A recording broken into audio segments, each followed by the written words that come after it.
As a creative entrepreneur, it can feel isolating to go it alone. Imagine being surrounded by other accomplished creative colleagues eager to accelerate the growth of their business and personal brands. I'm VanDusen, and I'm launching a membership community called BONFIRE for creative pros like you, because I believe in the power of building a meaningful network. BONFIRE is a hybrid coaching, training, networking, and accountability community, a place for us to share, grow, and ignite our potential together. Need more confidence about your next move? With our FIRE Milestone Success Map, you'll know what your next step should be and exactly how to get there. You get bi-weekly video sessions, private online community, a deep resource library, and exclusive access to yours truly and other amazing benefits. So come join BONFIRE, a community of like-minded individuals who are as passionate as you. Visit philipvandusen.com/bonfire to learn more about the launch. Let's fuel your creative future. Hey everybody, welcome. It is a spectacular fall day here on the East Coast. A little cold. It got cold really fast. So good to see you guys. Been chatting a little bit in the chat. Has been waiting to come on. Daniel, Peter's here. Hassani's here. Ron was first to the show. Awesome. Kriart Zambia. Hey, how you doing? Welcome. It's good to have you guys here today. We're going to talk about something really cool. First, we got to get a few things out of the way. Number one, if you haven't connected with me on social, please do. That's my newsletter, philipvandusen.com/muse. Definitely connect with me on LinkedIn. That's a big platform for me. Facebook as well. Threads is a slow comer. Instagram I do post to, but it's not my major jam. YouTube is really my major jam. And my new major jam is my mastermind community, which is called BONFIRE, which you'll hear a little bit more about today. But you should definitely check it out. And the Brand Design Masters Facebook group, which is free but private. And so let's see. And then the other thing I wanted to mention is that I do offer professional coaching for creative entrepreneurs. And I do that one-on-one. If you go to my website, philipvandusen.com/one-on-one, you can read more about it, the rates, and you can actually purchase sessions and schedule time with me there. Had a couple really great coaching sessions today. I love coaching, man, especially when you have those breakthroughs or people's like the light bulb goes off and they're like, wow, that's what I needed to hear. That's the approach that's going to unlock it all for me. And that's just like so amazingly fulfilling for me when that happens. And I love it. And I'm doing a lot of it now. Certainly kind of pivoting most of what I do to coaching and community building at the moment and consulting. So there's that. And as we go along, if you have a question, please type question in all caps. It helps me because then I'll go back at the very end and scroll through the questions. I'll be able to see your question very quickly. So definitely do that. And got to turn that off. And then here's a couple other things, just so you know. Number one, I mentioned the Brand Design Masters Facebook group. If you're not a member of that, you should check that out. Facebook.com/groups/Brand Design Masters. And if you don't listen to my podcast, you definitely should do that. One of the things about my podcast recently is it actually is, I'm repurposing a lot of the audio from my YouTube live streams as my podcast. So I'm living what I preach, which is repurposing content. And I'm also doing that because my bandwidth is to a certain extent limited right now with the launch of BONFIRE and some other stuff. And so if you have to bolt or jump when you're watching a live stream here, most of what I do in live streams isn't completely reliant on the visuals of the slides. And you can listen to my content. You can listen to my content while you're running, walking your dog, driving, whatever you want to do. But it's available. Most of my live streams are now becoming available as audio on my podcast. So check that out. And then I'll stop there with the promotions. But it's great to have you guys here today. And we're going to talk about building an email list. And this is something that is very, very close to my heart because it was a massive unlock for me and my business as I went from working for the man to being a creative entrepreneur. And I wanted to share a lot of my own experience with it and some real tactical ways of going about starting to build it for yourself. And so one of the things, what we're going to cover today, is we're going to cover why you need a list, right? And the problem that you have that you don't know you have yet. And when you hear about what your problem is, you're going to get that unlock in your brain, like, now's the time to do it. Now is the time I really need to build an email list. And I'm going to be able to walk you right through that today. And the benefits, there's a lot of benefits of having a list, and I'm going to walk you through a lot of those as well. And then we're going to be talking about setting up your list. So how do you choose an email list provider? Should you use an email list provider? How to choose one? And then also how to get your very first subscribers. And then ways, after you get your first few subscribers, how do you build that list? What are your list building strategies? And I'm going to give you a ton of them today. I'm going to give you 20 list building strategies. 15 of them are absolutely free. 5 of them are paid. But you can up your game to paid after you go through the 15. But you can build a list completely free. I have never paid for anything that went into building my list, and I have a list of over 13,000 people on my email list. I'm going to talk about designing your first email. So what should your first email be? How are you going to go about designing it? And then ultimately, how to tell if you have a good list. Like, is your list healthy? Do you need to prune it? Do you need to, how do you keep your open rates up, et cetera? We're going to talk about that too. And so let's dive right into it. Okay. Does that sound good? You guys ready to learn how to build a list? Awesome. Let me turn that on. I am going to mention just before we start that I've just launched a membership mastermind community. It's called BONFIRE. It costs $97 a quarter. And it is a mastermind community for established creative professionals. So if you're a creative professional and you are 5 years into your career, you're not right out of school, you're not just doing your first portfolio, but you're an established creative pro, or you're at a pivot point in your career, you might be mid-career, going from working for the man to going to independent, or the other way, right? And so this group is super vibrant. Everybody who's in it is like so totally pumped right now. It's really exciting to me. We've had our first few meetings, some office hours, one of our mastermind sessions. But the doors are open. So if you are interested in a community like this, go to philipvandusen.com/bonfire and check it out.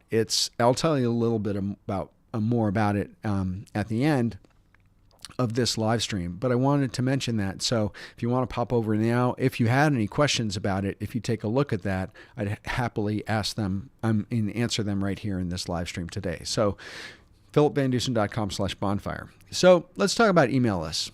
How do you build an email list from scratch? Like from absolute scratch. All right. You ready? Let's dig into this. Why do I need an email list? That's the question I hear a lot, right? And I proselytize about the power of email all the time, especially for creative professionals. And there are some real important reasons why. You have a problem. You have a problem that you don't know that you have. And here's a list of these problems. Number one, you have a lot of social connections, right? You have a lot of contacts on social media, maybe Facebook, maybe Threads, maybe Twitter, YouTube, your podcast, whatever that is. But you don't have a direct connection with them, meaning you're reliant on the social platform to speak to them. And they have to be on the social platform to hear you. Right? So how do you get a direct connection going? The goal is to drive people off of social media and to a list that you control. A lot of what you're saying, a lot of what you're posting online on social media is noise, right? It's getting lost in the shuffle. We've reached peak content, and a lot of people are saying.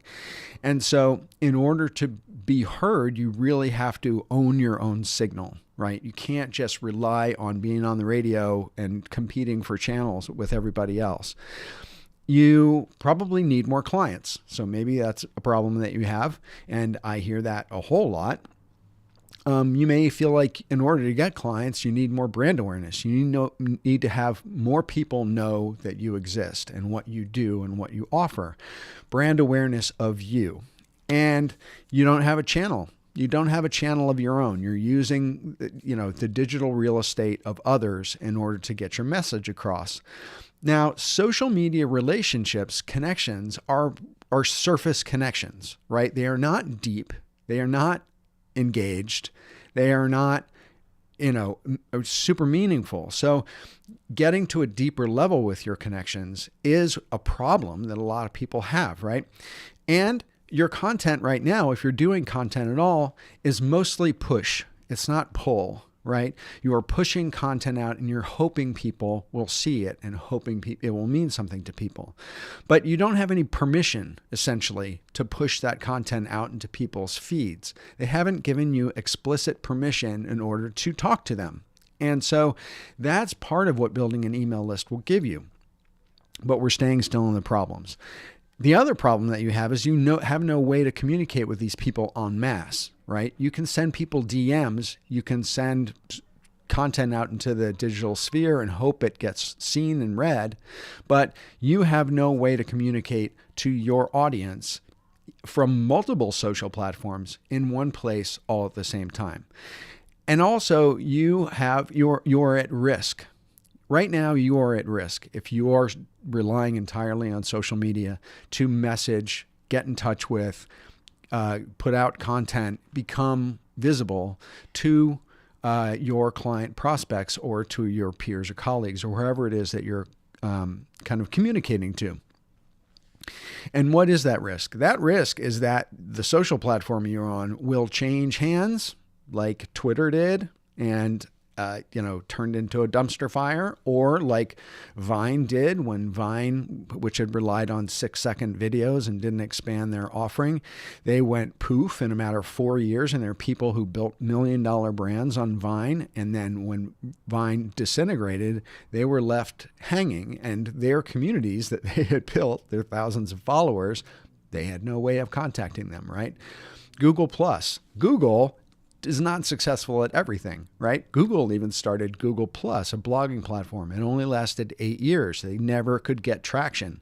And so if you had built an audience or a blog or a major following on Google Plus, guess what? That went away too. MySpace, MySpace is still in existence. It started in 2003, but it's certainly just like a hint of a shadow of what it used to be. And and bands and all sorts of companies and celebrities built profiles and followings on MySpace. That's a risk, and you are exposed to that risk if you are relying entirely on a social platform. And so here is the solution. The solution is you got to own your own real estate. You have to own your own connection to your subscribers, followers, connections on social media. Owning that platform without a middleman. You want to make sure that there is no middleman involved in it. And so you can communicate directly with people. You also want to be able to communicate en masse. So everyone all at the same time with permission. So they have given you permission to be communicating to them. You're building a tribe. You're building a following. And so by leveraging email, you are building a tribe and a following that you have a direct connection with and can build a relationship with and deliver value to directly. So that is the solution. The solution is leveraging email. It is building an email list. And that's what we're going to dive in today. And here's some more benefits, right? There's huge benefits for having an email list. One of the most important ones, and I'm going to put these on the screen, so if you want to take screen captures, you can. Number one is high ROI. And this is one of those things that a lot of people have no idea about. And that is that the ROI of email is insane, right? For every dollar spent on email, it returns on average $42 of revenue. So it's a 42x return on investment using email. Number one. Number two, there's also really high engagement because the average open rates on emails, and this is like bad to average open rates, is like 21%. So if you have a list of, 1,000 people, 210 people are going to open your email, right? Versus social media. Social media post clicks, so response clicks on social media is less than 1%. So your chances of actually getting your message across to people who've given you permission to speak to them is 21% in comparison to 1%. Another huge metric that you want to pay attention to.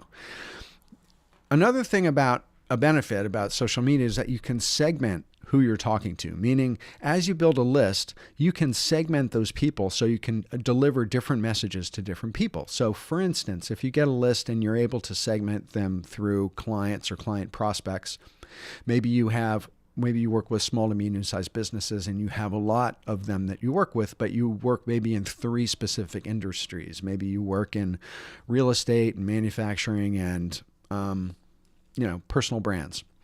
And so by doing that, you can segment and send emails to each specific group with specific messages for those groups. So if you are working through 3 industries, you can send out emails that are super pertinent and targeted to that niche and not send it to all the rest of the people on your list, but you're communicating directly.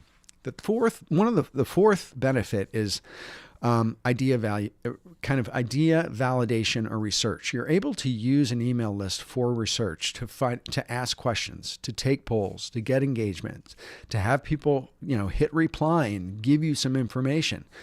I did a user research survey of my email list about 2 years ago. And it was a big survey. Like there were probably 25 questions. And out of 13,000 people, about 1,000 people took it, which was amazing. And it was a survey that took like 10 or 15 minutes to take. And I got incredible information back on that about who my email list is, what their professions are, how long they've been in the industry, how old they are, what the biggest trouble they have is, where they found me, what they think I can deliver in terms of value to them, what are the rankings 1, 2, 3, 4 of the things that are troubling them in their businesses. I mean, incredible data. And I use my email list to gather that data. There would have been no other way for me to do that. And so email is super, super helpful in terms of your learning who your followers actually are and what is meaningful to them. And that will change what you deliver. Another thing is revenue generation, right? So email lists, you can sell stuff through email, and it's a direct sales channel. You don't have to pay for it other than, paying for your email list provider, but it is a sales channel, and it is one of the best ROI sales channels that is available. There's also community building. So you can build, as I said before, you can build engagement. You can build an audience, a tribe from your email list. You can start a meaningful conversation, and it creates loyal followers, and it develops a really true connection with people when you're communicating to them directly. Number 7 is content distribution. So it gives you your own channel, right? You have your own digital real estate. You're not relying only on social media anymore. And it amplifies your reach. So you still are going to be doing social media, right? So you have that entire reach already, but you're adding on a massive other channel that you now own that is an amplification of your reach, of who you can communicate to. Number 8 is event marketing. And event marketing is, boosting attendance. So if you have a webinar, or you do a YouTube live stream, right? I promote my lives to my email list. I post on social media, but I probably get more people here because of my email list than anything else. And so you can do event marketing. You can do product launches. If you're launching, like I am, BONFIRE, a community, I promote that through my email list. If you're selling a digital product, if you're selling an email course, if you're promoting a webinar, it's a way to validate ideas on your products and services really quickly. And number 10 is networking opportunities. So having a direct line to your audience is a wonderful network builder, right? It's letting people connect with you directly, because email goes both ways. And a lot of times in my emails, I'll say, hit reply and let me know what you thought of this thing, or hit reply and just tell me how things are going right now. What's the biggest trouble you're having in your business? It helps me network. and develop deeper relationships with the people who've given me permission to communicate with them. You are essentially networking at scale rather than just one-to-one haphazardly. So let's talk about setting up your list.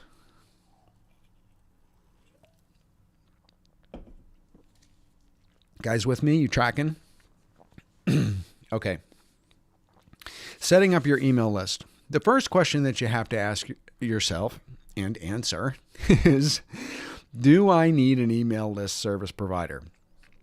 And the answer to that, in short, is yes. Because email list providers will do 4 things at least. Number 1, it avoids spam filters. So if you try to send out emails from your personal email address to 50, 75, 100 people, and even if you break it up into like 20 people a piece, what that does is your email service provider sees all. They do. They have these bots that read every single email that goes out into the world, and they know what's in it, and it affects how it gets delivered, or if it gets delivered to someone's email inbox, or whether it goes to spam. So by using a legitimate email service provider, the automated spam filters that are searching through all emails that go through all email services, and I mean by services like Google and Apple Mail and, all email, in the eyes of the bots that look at that traffic and decide what's spam and what's not, if it's coming through an actual email service provider, it will not get flagged as spam in a much higher way, higher rate, lower spam detection, right? Okay, you get it. Therefore, by using an email service provider, your deliverability goes up. So you have a higher level of chances of deliverability on any email list. This is just a heads up to you guys. On any email list, emails of mine get sent to spam. And it's not spam, right? But emails, these filters make mistakes. So you want to lower the chances of that happening. The 4th thing is that there aren't any account penalties. So if you try to do kind of mass emails through your personal email or even your business email without a service provider as the conduit for that, you can get nailed, right? You can have your accounts turned off or frozen, or they decide that everything you send is spam. And we all know that kind of communicating with these large Googles and Facebooks of the world to try to get an individual person's problem solved of your email, kind of getting shut down. That's a tough nut to crack, right? And then also it enables you to, send out email messages in bulk. So it's really easy bulk sending. They make it very easy. And you can also, it streamlines that communication because you can send it to 13,000 people at a time rather than 50. Because if you try to send an email to 100 people on a personal email address, it's not going to go through. And if you do that multiple times, you're going to get flagged as a spam account like really quickly. Now let's talk about choosing an email service provider. So you need one. We've decided that you need an email service provider. Let's talk about 4 of the key email service providers, okay? MailChimp, pros and cons. MailChimp, number 1. The pros is that it's really user-friendly. There's a free tier.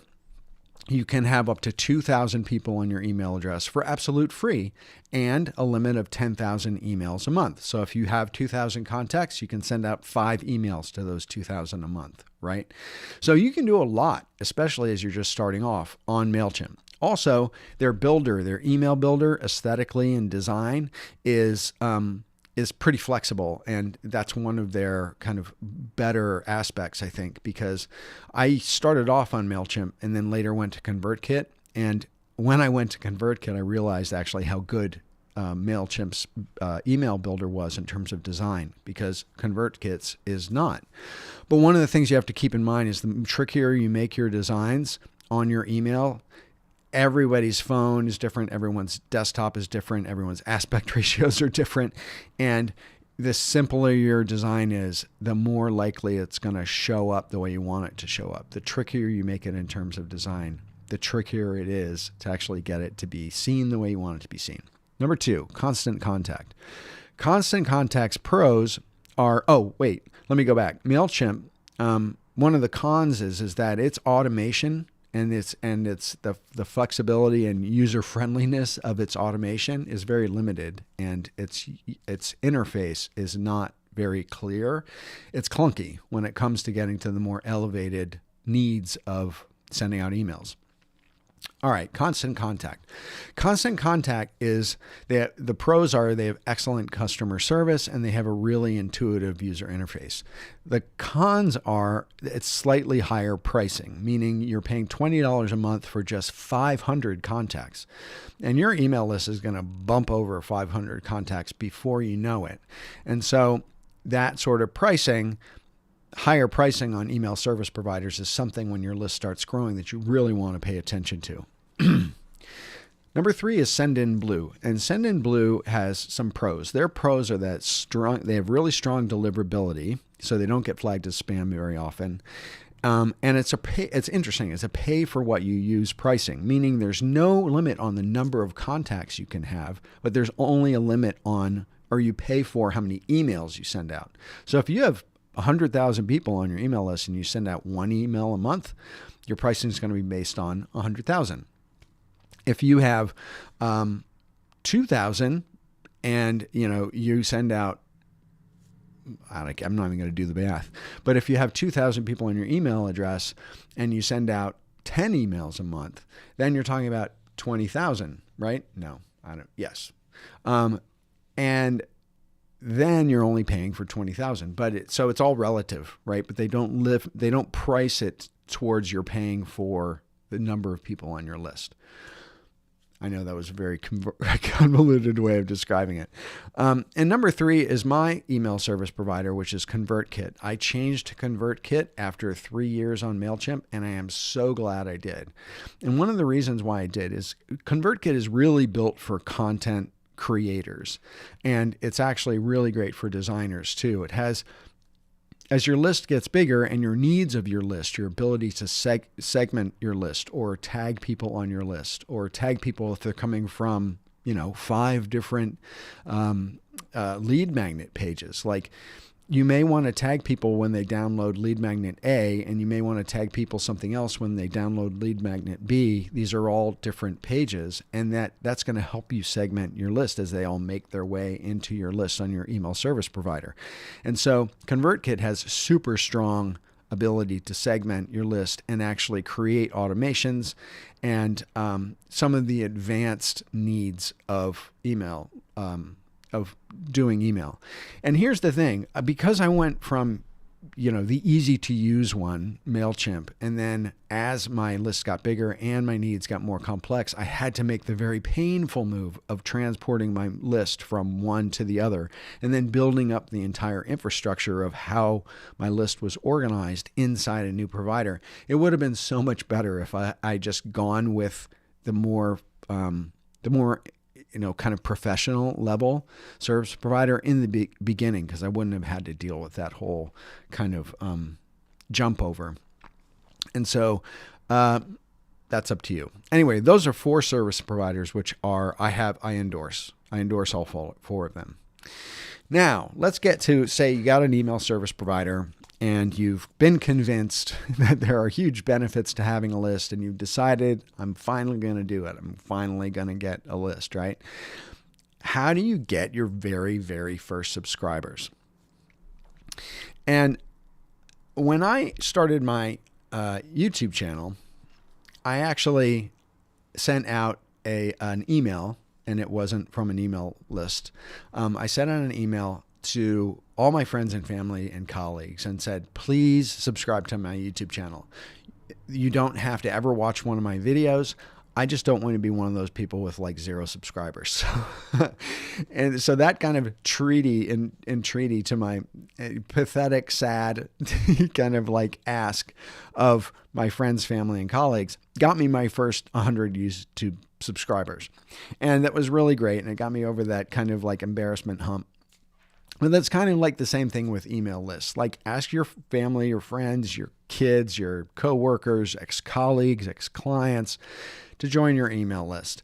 And, get yourself over that first dozen or 2 dozen or whatever it is. And the thing that you can do is when you first send out your first couple emails is you can give them an opt-out. So basically just say, hey, I'm so glad that you joined my email list. If for any reason you find it not valuable to you, just go to the bottom and hit unsubscribe. All email service providers make you have a footer that has an unsubscribe thing in the bottom. So just say, it's okay, I won't be hurt, unsubscribe. Just give them an out.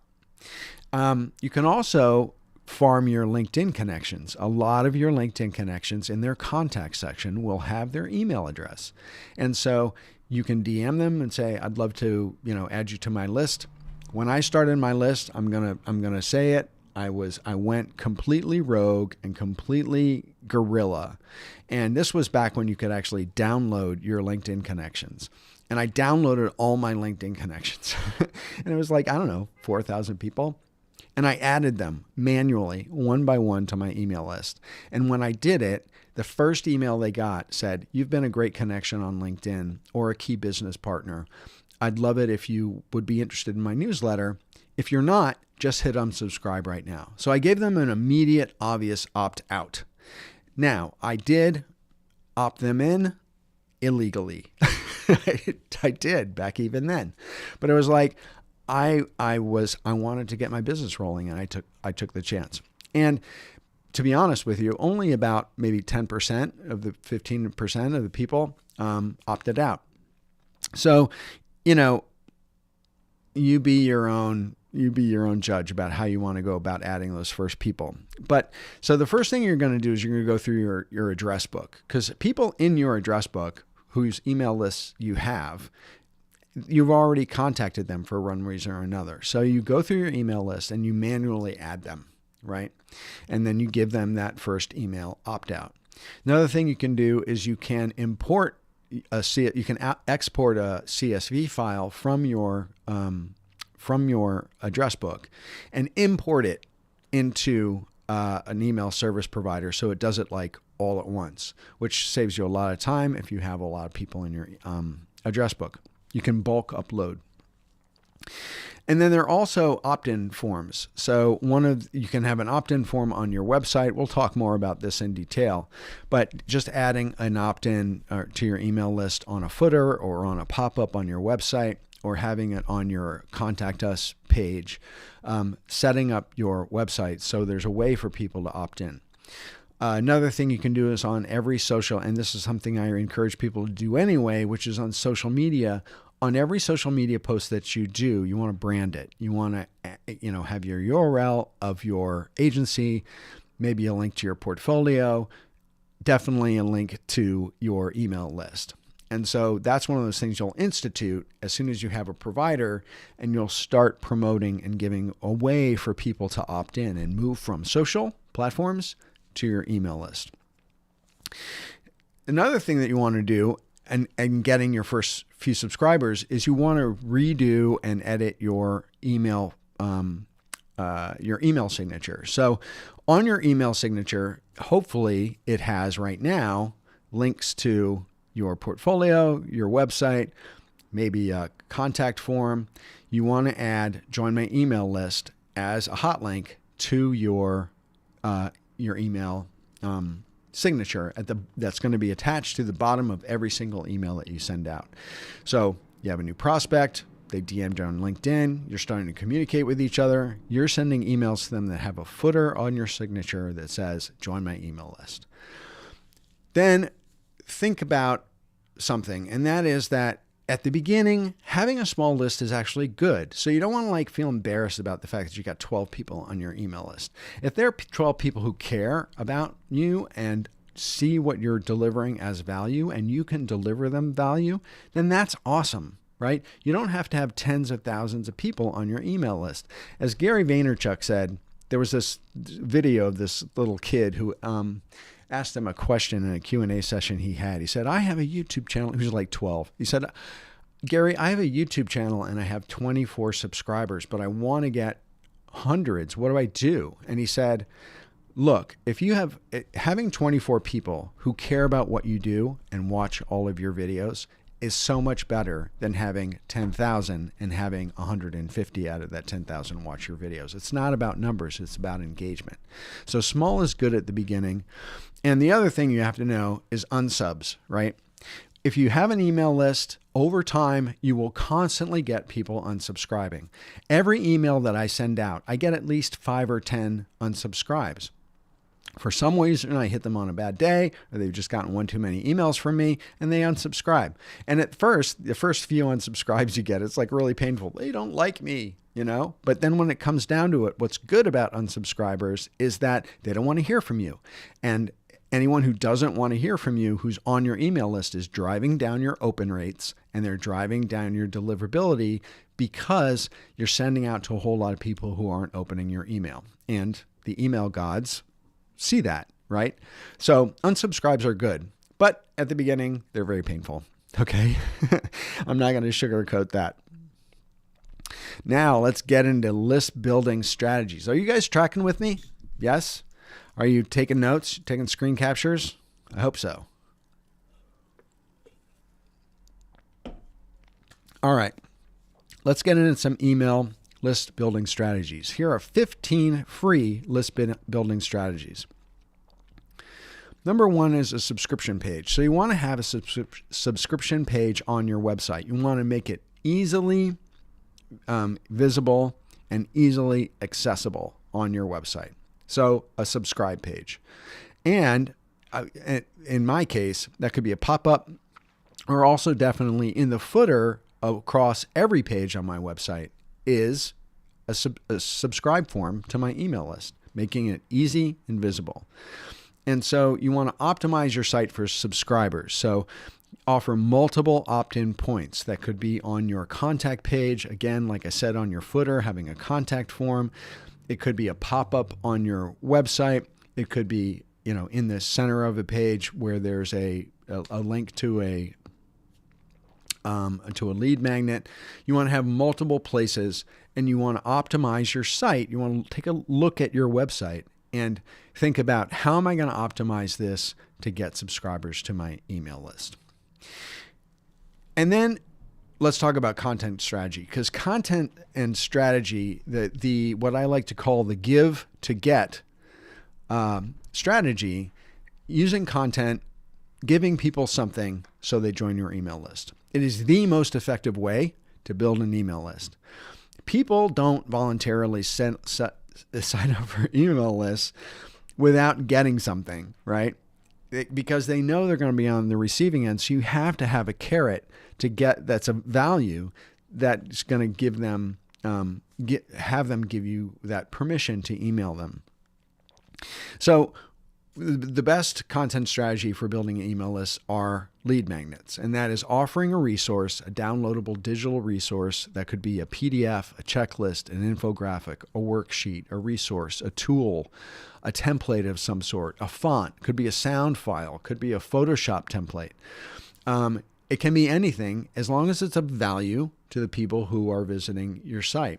And you set up a form where they have to enter the email address and name in order to get the download. And then the download is delivered via an automation of your email list, right?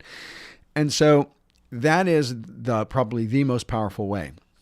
And here's the thing that no one wants to hear, but it is the truth, which is that you will get more email list signups if you have a pop-up on your website that gives away a lead magnet. Now, everybody hates pop-ups. I hate pop-ups, but I have a pop-up on my website because my pop-up on my website delivers probably 50% of all of the email signups that I have across all of the touch points that I have. That pop-up with that lead magnet delivers more than anything else. So have a pop-up. Okay, word to the wise. Next is giveaways or raffles. You can gamify the process of getting people to sign up to your email list. You can give them a valuable prize and some sort of a raffle, or even via a social post or something on your website. Join my email list, and of the first 100 people who join, one person will get a new iPod, right, or whatever it is. iPad. They don't have iPods anymore, right? Do they? I don't think so. And then you can also use gated content. And this is content that is basically behind, it's another way of saying behind the firewall of having people give you their email address. But it's exclusive, high value content. This could be something like a white paper or a deep trend report or some industry audit or something that's not just a lightweight lead magnet. It's something that's very, very meaningful. And if you have a target audience, maybe your target audiences are senior executives and companies, you've got to offer up something more than like a checklist, right? Or this little lightweight PDF as a lead magnet to get someone like that to sign up to your email list. So if you have that sort of a target, you have to think about what is the level of the value that I've got to deliver in order to get this email address from this level person, right?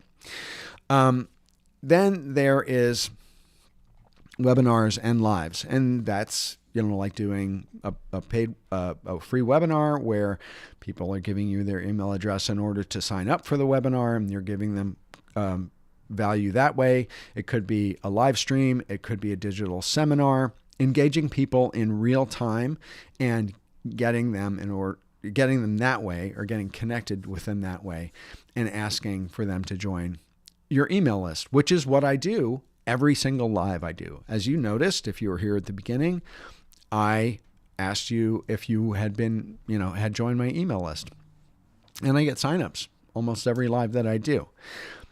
And then there's also premium content. And premium content could be things like an email course, like a multi-stage email course, or a specialty video that you only deliver to people who sign up to your email list, or some sort of downloadable audio content. Maybe it's some sort of training of some sort. So offering a more premium level of content, and that to a certain extent kind of relates back to the gated content thing that I had mentioned as well.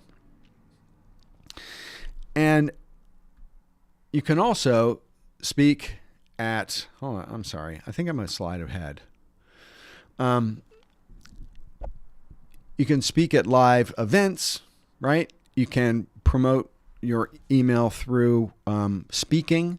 So if you're speaking at an event or a conference, you can, ask for the audience to join your email list in order to get a download or some sort of thing of value. There's creating quizzes and polls. So this can be really fun, where you're actually engaging in something and people are taking a poll or taking a quiz, and then by giving you their email address, they get to take the poll or quiz and then find out the results of all of the other people who've taken the poll and the quiz. It's a kind of a personal touch, and it's fun. It kind of gamifies the experience. There's also social media promotion. So as I said, like promoting your email list subscription on social posts, having a call to action and directly inviting people or followers or connections to subscribe to your list, having a branded footer, like I said, on all of your posts. For instance, one way I do this in social media is that I encourage my YouTube viewers to join my Brand Design Masters Facebook group, which is a free private group on Facebook. But in order to get into that group, you have to apply, agree to the group rules, tell me why you're coming in, and you have to provide your email address and understand, and it says it in the application, you are consenting to being on Philip's email list. And so getting people into some sort of private group is also another way that you can build your email list.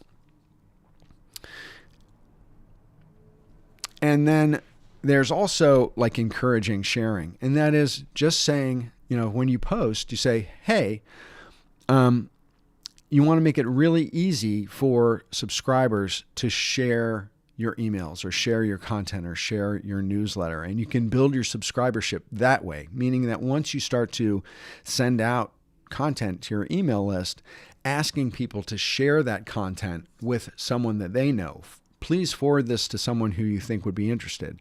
And that is organically growing the people exposed to your list, and then they will join it if they found it to be valuable. You can also do something, and these are 4 kind of heavier lift things that you can do to build your list. you can have a 7-day free trial. So say you have a premium product or a service or a course or a community, you can offer a 7-day free trial for getting that, getting their email address.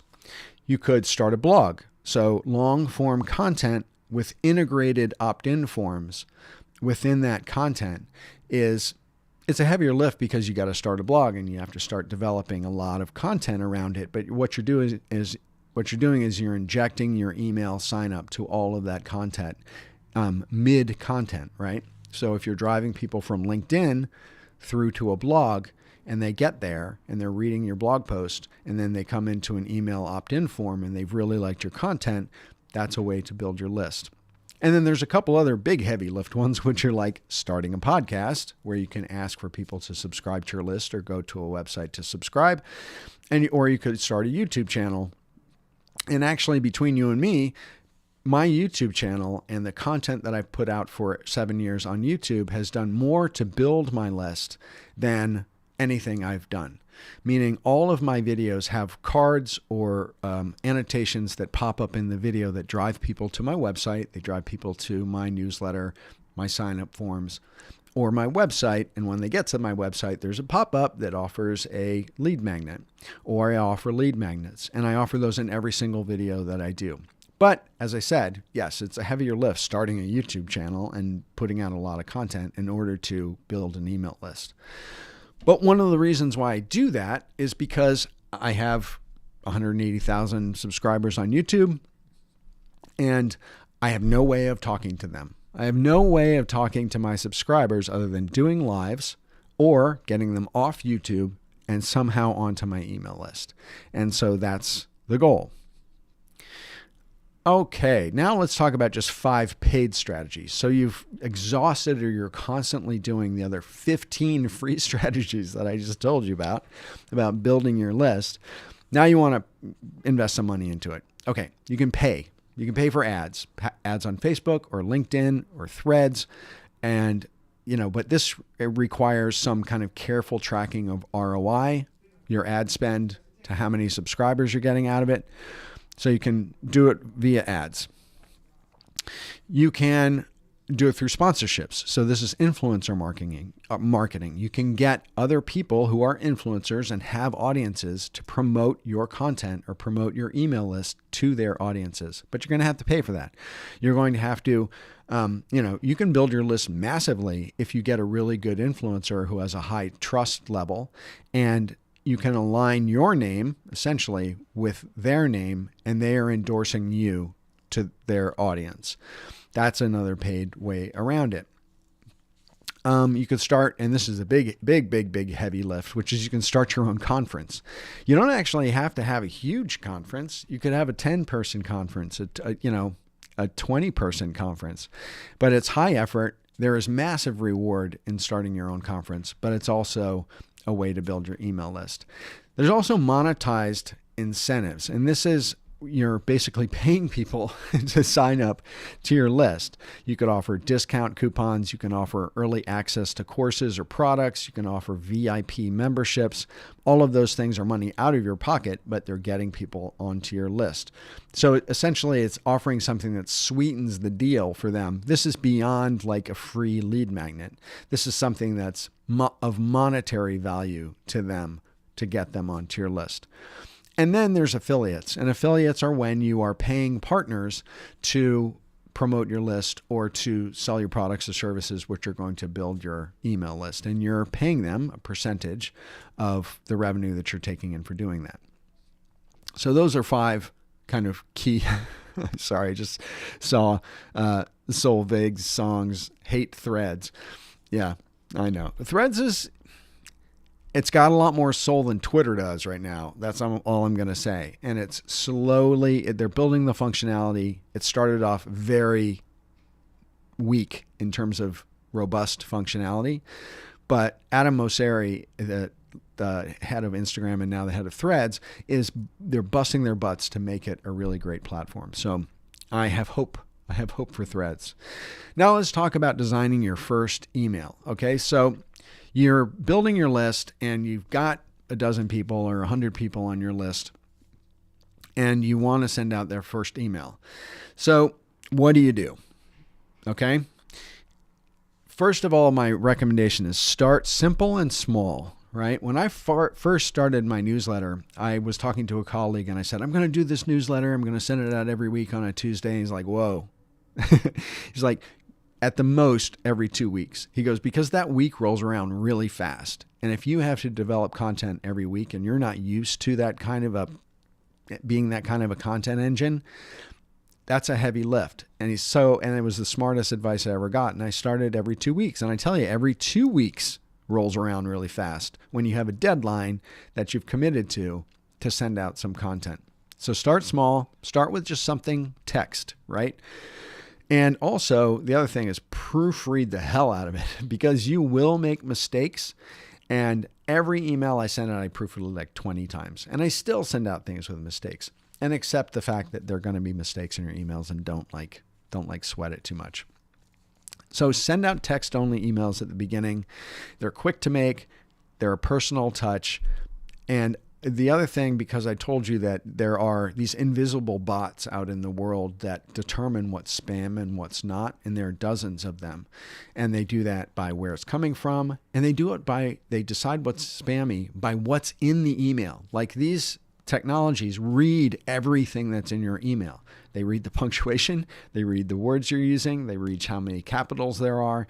And if you use a lot of money terms, something like a lot of dollar signs, a lot of money talk, make more money doing this, or using all caps or a lot of exclamation points, you will get flagged more often because of the content you are putting in your emails. So be careful about the content you're putting in your emails, that it's not too shouty around sales or using a lot of spammy language. And then over time, you want to start building in some robustness to your emails. You want to add some images. Maybe you add some GIF files. It makes it more visually engaging, but it elevates the lift in terms of how much energy it takes to do it. And then you could, over time, start injecting links, right? Directing URLs that people are clicking through to go somewhere else from your email.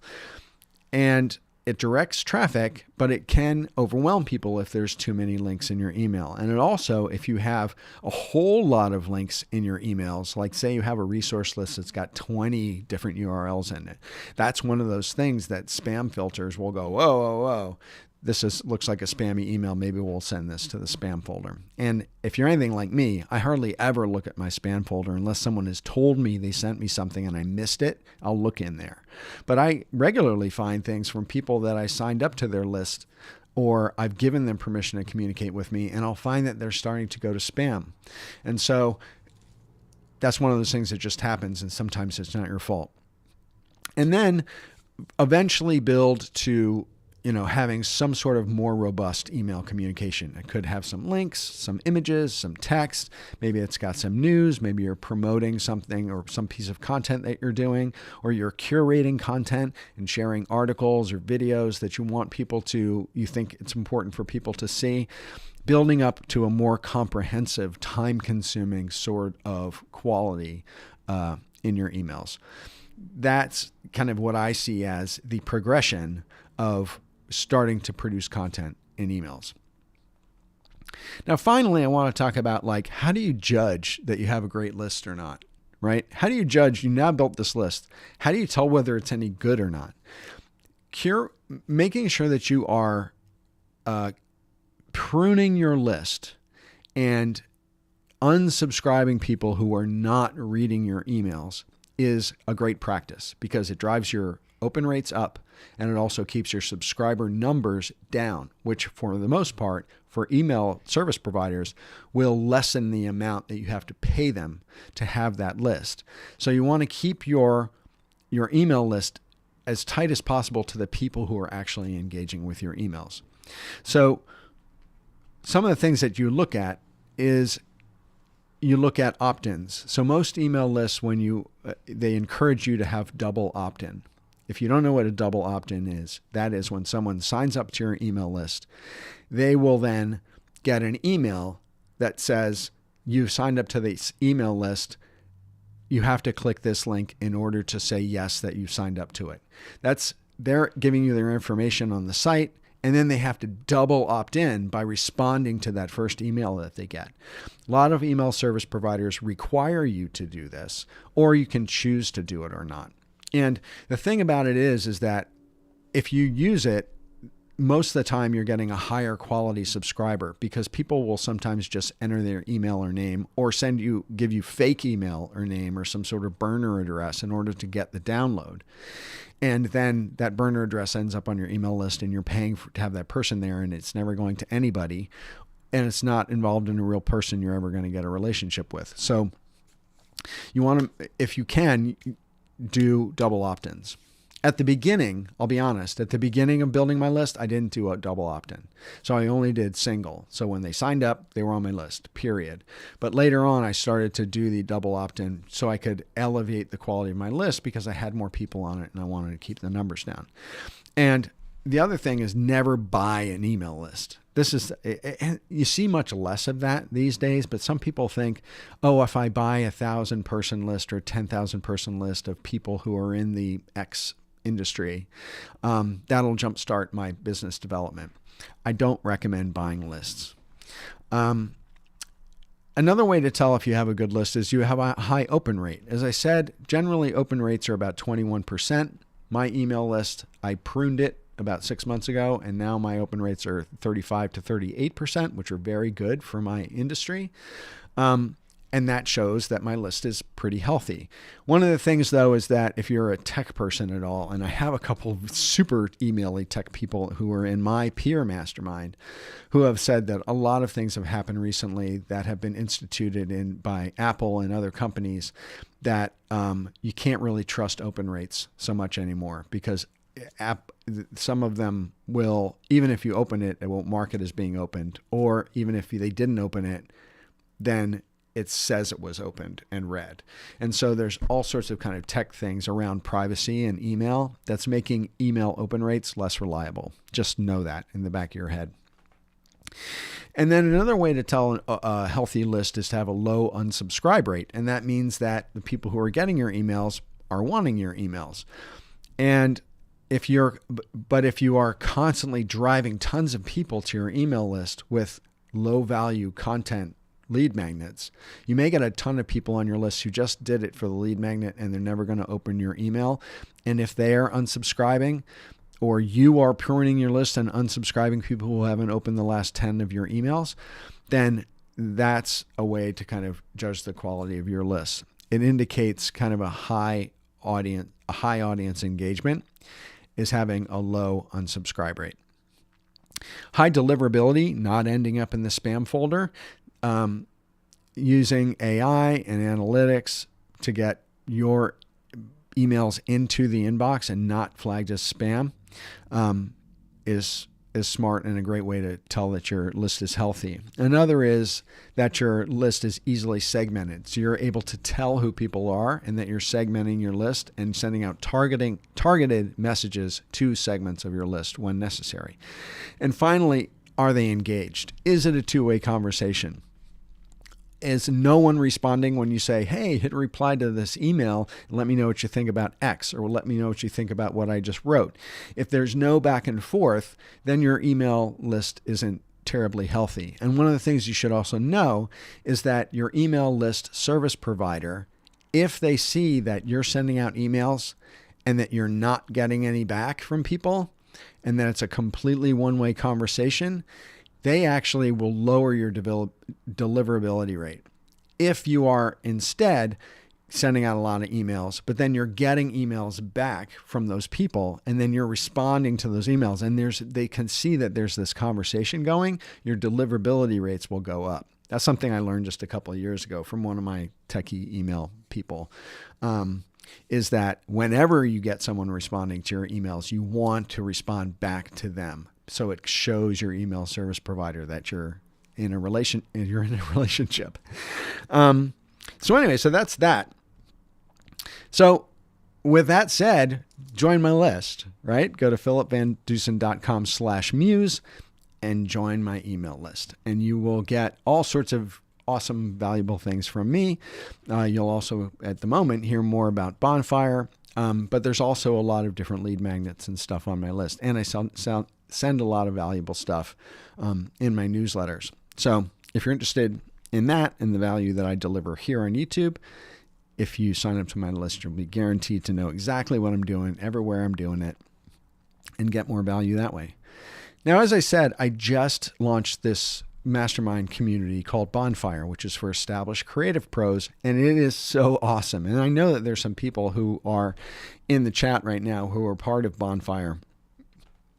And so if you're a creative professional and you feel like you're stagnating, or you don't have a meaningful network, or you're not confident about your decisions, or you feel like you don't have a feedback loop that you can really trust, and you're struggling with decisions or having, kind of decision anxiety, or you don't know exactly what the next step to take is in growing your business or getting more clients or improving your portfolio, BONFIRE is a place to be, because there's a lot of people who have invested in this group, who have invested to be there and grow their network and grow their knowledge and grow their level of intention in their business. And those people in there are on fire. And if you enter and invest into a group, a mastermind community group like this, you will catch fire too. If you feel like you've stagnated, once you get in this group and see what other people are doing and the intensity they're putting into what they're doing, you're going to get inspired. And they are going to help you set goals for yourself and help hold you accountable for those goals. And the main kind of activity that we do in BONFIRE is we do bi-weekly mastermind calls where we share experience, goals, hold each other accountable to those goals, help each other solve problems that we're struggling with. And it's a really cool experience. And so what's in BONFIRE is that you get group mentorship from me with 2 times a month Zoom calls. All of these calls are recorded, so if for any reason you can't make one, and we have people from around the world who are coming to these calls. There is a private online community on the Circle platform, which also has a mobile app, which is super awesome because you can access BONFIRE on the go from your phone wherever you are, and a lot of communities don't have that.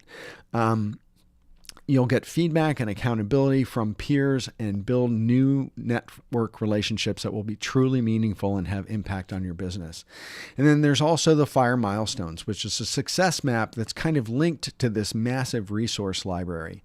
So there's 4 kind of key stages in the FIRE milestone map, and each of them has a library of anywhere from 20 to 30 resources, templates, worksheets, lists, strategy tools, tutorials on how to build your business. And it actually gives you downloadable things that you can use like today in your business.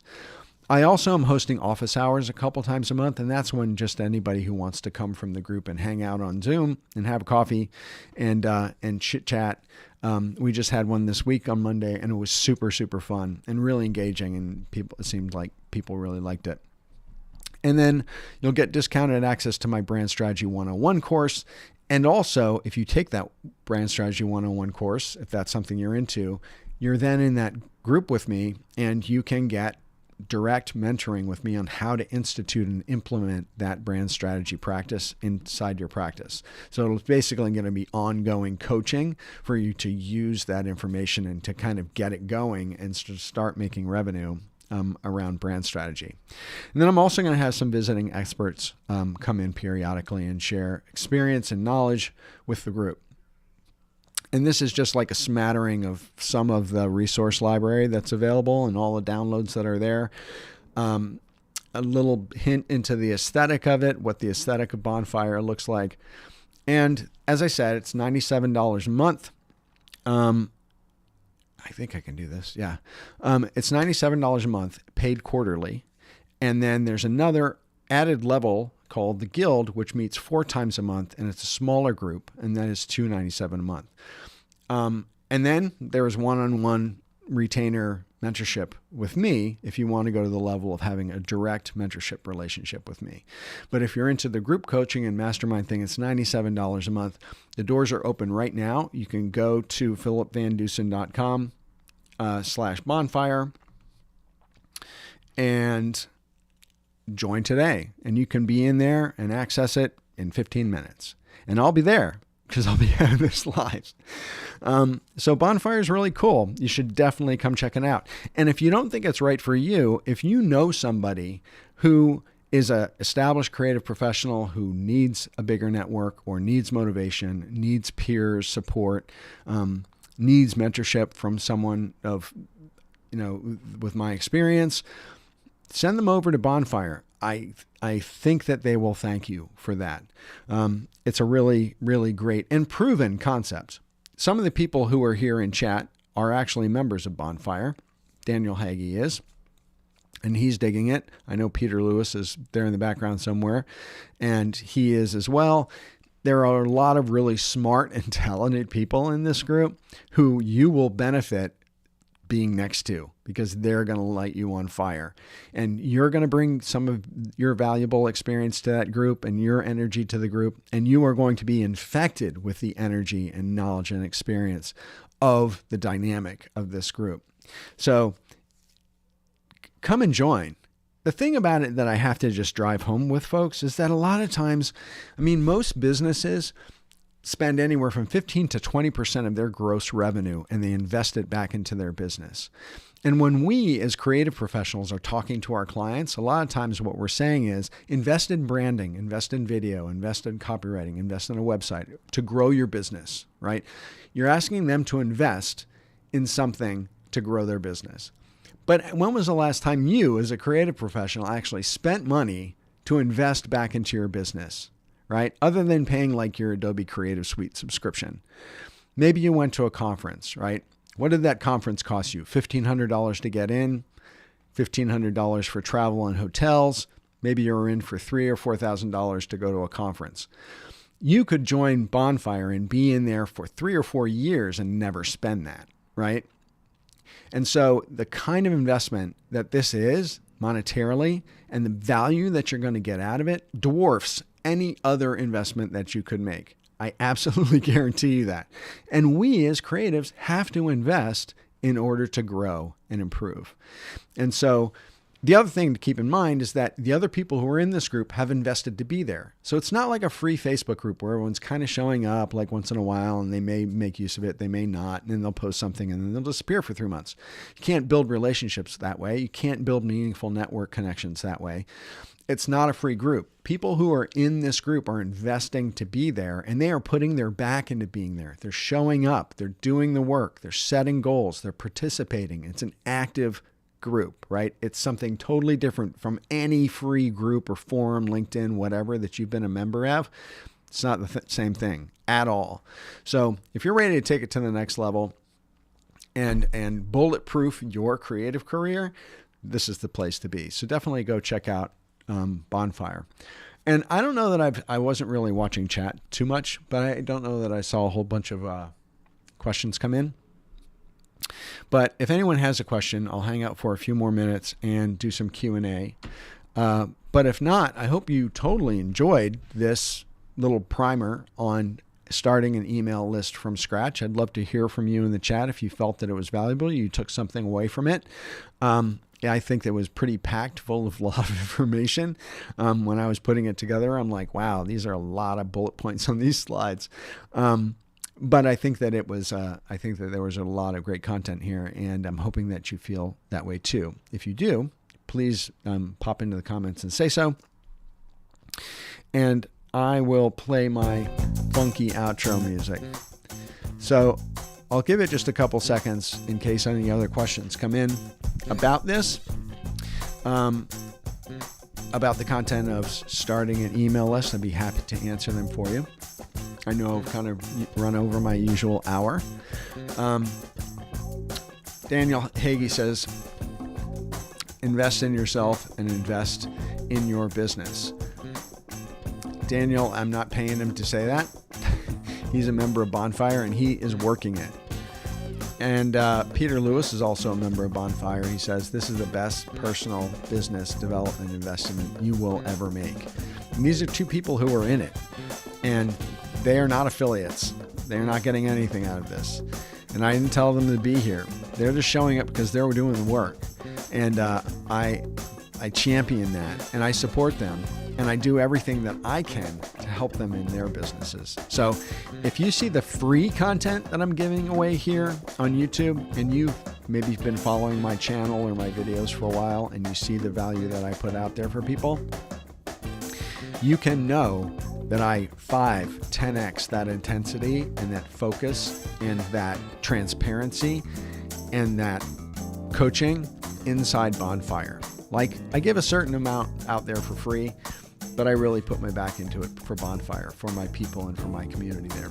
So I highly recommend that you come over and check out Bonfire. And I think that you'll be glad that you did. So I hope you guys enjoy the content. It's been really cool hanging out with you today. I hope you have a fantastic Thursday and a wonderful Friday. And I'm looking forward to seeing my guild members, Bonfire guild members, tomorrow in our guild meeting, which happens on Friday. And with that, thank you guys so much. And I hope you have a wonderful week and your businesses are rocking. And you start an email list, because if you haven't started it, or you're not getting the bug from the content that I shared with you today, I don't know what to tell you. It will rocket you forward. And it's the best action that you can take as an individual creative professional than almost any other.